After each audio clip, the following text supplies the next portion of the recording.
পরের জায়গা পরের জমি ঘর বানাইয়া আমরা রই, আমরা কি সেই ঘরের মালিক নয়? আজকের আমরা একজন ব্যক্তির কাছে এসেছি, ওনার নাম সাইফুল। উনি কিছুদিন আগে খুবই সুন্দর এবং যেমন একজন মানুষ স্বাভাবিকভাবে থাকে সেই রকম কিন্তু জীবনযাপন করছিল। ওনার বয়সও খুব বেশি নয়, বয়স সম্ভবত 40 থেকে একটু বেশি হবে। এবং উনি কাজকর্ম বলতে উনি একজন হচ্ছে রাজমিস্ত্রি, লোকের বাড়ি বাড়ি গিয়ে কাজ করত। সেরকম ওনার কোনো যে বড় কিছু আছে বা ব্যাংক ব্যালেন্স বা কিছু নেই, কিন্তু উনি আজকের এমন একটা রোগে পড়েছে, সত্যি এটা ভাববার বিষয় নয়। আজকের কিন্তু আমরা যে এই যে সুস্থ সবল রয়েছি, আমরা জানি না আমাদের শরীরের মধ্যে কার কি ধরনের কোন রোগ বাসা বেঁধেছে, সেটা কিন্তু আমরা বলতে পারবো না। তাই একটু যদি বা আমাদের ভিতরে দয়া মায়া থাকে, তাহলে এই ভিডিওটা একটু শেয়ার করে দেবেন, যাতে কোনো সহমর্মদায় ব্যক্তি ওনার নিচে দেয়া যে ব্যাংক নাম্বার আছে, এই ব্যাংক নাম্বারে যতটুকু পারবেন আপনাদের অর্থ মতো একটু দান করে যাবেন। একটা কথা হলো, আমরা যত টাকা ইনকাম করি না কেন, সমস্ত টাকা কিন্তু আমরা আমাদের সন্তান এবং আমাদের পরবর্তীকালে জীবনে সকলের জন্য রেখে যাই। কিন্তু আমাদের যে দাদা বা তার উপরে দাদুর উপরের যে আমাদের যে বংশধর আছে, তাদের কথা কিন্তু আমরা আর কেউ কখনো কোনোদিনের তাকে মনে করি, আসলে মনে থাকার বিষয় নয়।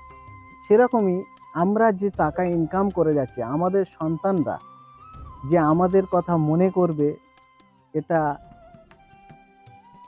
খুব একটা আশা করাও যায় না। তার কারণ তাদেরও সংসার জীবন আছে। প্রত্যেক মানুষ যখন তার একটা সময় বয়স হয়ে যাবে, তখন তার যে যার নিজের যে ইনকাম বা রুজিরুটি, সেজন্য। তাই যে সমস্ত বন্ধুরা এই ভিডিওটা দেখছেন বা এনাকে চেনেন বা আমাদেরকে চেনেন, একটু করে একটু শেয়ার করে দেবেন, যাতে ওনার জন্য আমরাও কিছু ব্যবস্থা করতে পারি, বা কোনো সহমর্মদায় ব্যক্তি যদি বা কিছুটা ওনাকে অর্থ দিয়ে সাহায্য করতে পারে, উনি আজকের এই রোগ থেকে কিছুটা শেফা দান হতে পারে। আজকের যে ইয়ং সমাজ বা যুব সমাজ, সকলে যুব সমাজ আজকের যে আমরা নেশা করছি, নানান রকম গুটকা পান কত কিনা খেয়ে কতটা টাকা নষ্ট করে দিচ্ছি, অথচ যখন আমাদের ঠিক সময় মতো কিছু টাকা প্রয়োজন হয়ে যায়, তখন আমরা সেই অর্থ কিন্তু সঞ্চয় করে রাখতে পারি না। তাই প্রত্যেক ইয়ং ছেলেদের কাছে আমার এটুকুই অনুরোধ বা নিবেদন, তোমরা অন্তত একটুখানি চিন্তা করে দেখো। আজ তোমরা অল্প বয়সী, তাই তোমরা তোমাদের মতো করে জীবনযাপন করছো। যখন একটু বয়স হয়ে যাবে, সংসার পাতি হয়ে যাবে, তখন কিন্তু তোমাদের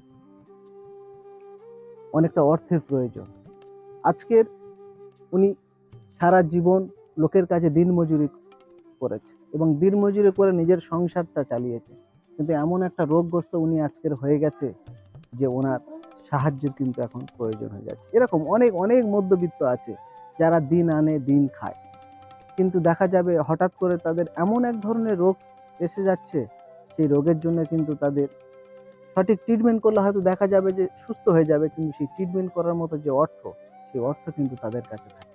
তাই আমরা প্রত্যেকে চেষ্টা করব, আমরা ভিডিওতে নানান রকমের ভিডিও দেখে সময় কাটাচ্ছি, একটুখানি কষ্ট করে যদি বা আপনারা এই ভিডিওটা শেয়ার করে দিতে পারেন, তাহলে আরো 5 জন ব্যক্তি যদি বা দেখে, বা কোনো সহমর্মদায় ব্যক্তি যদি কিছুটা ওনাকে সাহায্য করে, তাহলে কিন্তু তার ভাগিদারও আপনারা রয়ে যাবে।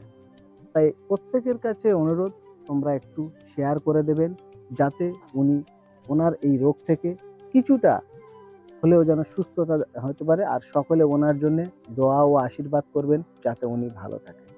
আরেকটা কথা, সুন্দরবন ফ্রেন্ডস অ্যাসোসিয়েশন সম্পূর্ণ গভর্নমেন্ট ফান্ড ছাড়াই, আমরা সম্পূর্ণ দানের টাকার উপরেই আমাদের অর্গানাইজেশন চলছে। সুন্দরবন এরিয়াতে 100 বাচ্চা লেখাপড়া করছে, এবং আমরা খুব শীঘ্রই ক্যান্সার নিরাময় ও ডায়াবেটিস ও নানান রকম রোগ নিরাময় যে ঔষধি গাছ, সেটা হলো মাশরুম, আমরা চাষ করছি। তাই কোনো অসুস্থ ব্যক্তি যদি বা থেকে থাকেন, আমাদের সঙ্গে যোগাযোগ করবেন, আমরা যতটুকু পারবো আপনাদেরকে এই খাদ্য দিয়ে সাহায্য করব। নমস্কার, ধন্যবাদ।